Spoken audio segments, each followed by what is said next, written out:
Iisa lang ang tunay na pag-ibig, ang pag-ibig ng Diyos sa atin.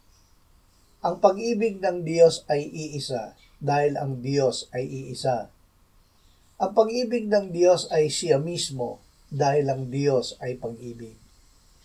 Pinatunayan ng Diyos ang kanyang pag-ibig sa atin nang si Kristo ay mamatay para sa atin noong tayo'y makasalanan pa.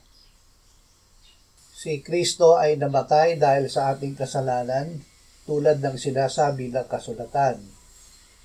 Inilibing siya at muling binuhay ng Ama sa ikatlong araw tulad din ng sinasabi ng kasulatan. Ito ang Ebanghelyo, ang salita na kapangyarihan ng Diyos para sa kaligtasan ng bawat sumampalataya. Ang pag-ibig ng Diyos ay ibinuhos sa ating puso sa pamamagitan ng Espiritu Santo na ibinigay niya sa atin. Ang Espiritu Santo ngayon ay nananahan sa atin. Siya ang nagbibigay sa atin ng kapangyarihan na umibig gamit ang pag-ibig ng Diyos na bunga niya. Tayo ay umiibig dahil Diyos ang unang umibig sa atin.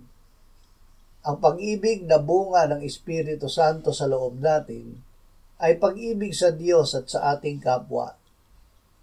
Ang pag-ibig na ito ay hindi pakunwari o balat kayo. Kung sinasabi natin, iniibig ko ang Diyos, ngunit napopuot naman tayo sa ating kapatid, tayo ay sinungaling. Kung ang kapatid na ating nakikita ay hindi natin magawang ibigin, paano natin maiibig ang Diyos na hindi natin nakikita? Ang pag-ibig kay Jesus ay hindi pakiramdam lamang. Ito ay ang pagsunod sa utos niya. At ito ang kanyang utos. Ang umiibig sa Diyos ay dapat ding umibig sa kanyang mga kapatid.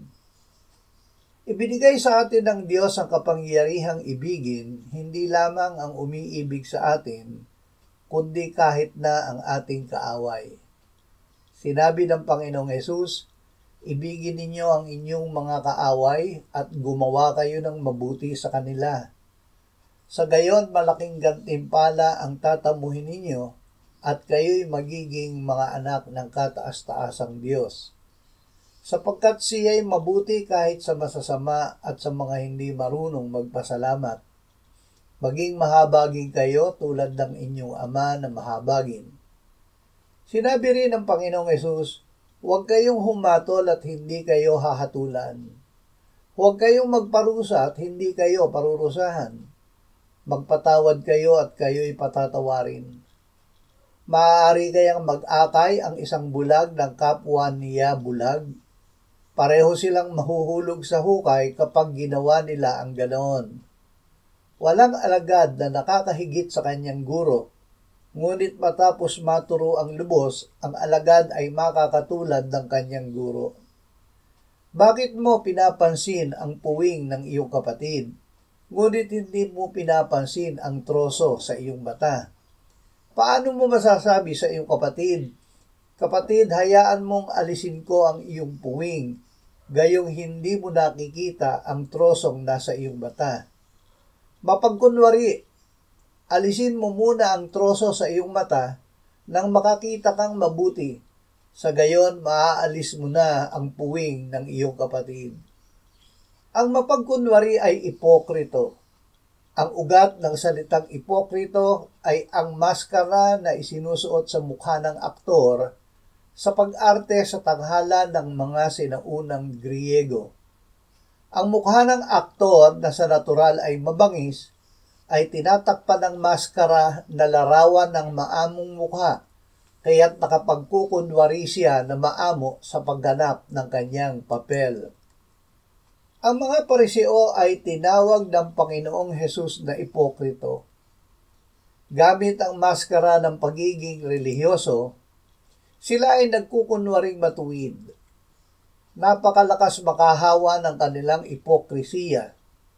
Kaya't sinabi ng Panginoong Hesus, mag-ingat kayo sa pampaalasang ginagamit ng mga Pariseo. Ang tinutukoy ko ay ang kanilang pagkukunwari. Walang natatago na di malalantad at walang nalilihim na di mabubunyag. Huwag ituon ang paningin sa mga tao kahit gaano karelihiyoso. Ituon natin ang ating paningin kay Jesus. Sa Kanya nakasalalay ang ating pananampalataya mula simula hanggang katapusan. Dahil sa kagalakang naghihintay sa Kanya, hindi niya inalintana ang kahihiyan ng pagkamatay sa krus, at siya ngayon nakaupo sa kanan ng trono ng Diyos. Mga anak na tayo ng Diyos ngayon, ngunit hindi pa nahahayag ang magiging kalagayan natin. Ngunit alam natin sa pagdating ni Kristo, tayo'y magiging katulad niya sapagkat makikita natin kung sino talaga siya.